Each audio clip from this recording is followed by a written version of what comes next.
Au même moment, une trompe sonna bien loin dans la vallée. C'était ce bon monsieur Seguin qui tentait encore un dernier effort. Faisait le loup.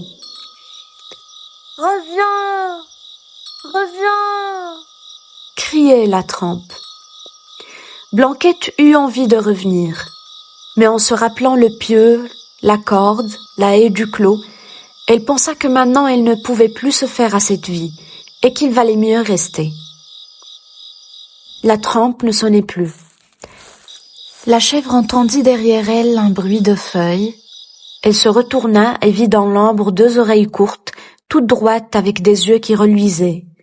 C'était le loup. Comme il savait bien qu'il la mangerait, le loup ne se pressait pas.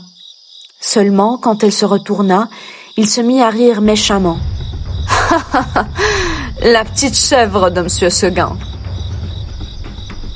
Blanquette se sentit perdue.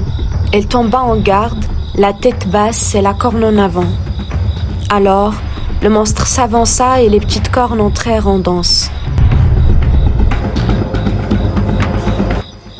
Ah, la brave chevrette, comme elle y allait de bon cœur.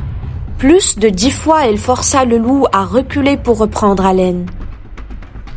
Cela dura toute la nuit. L'une après l'autre, les étoiles s'éteignirent.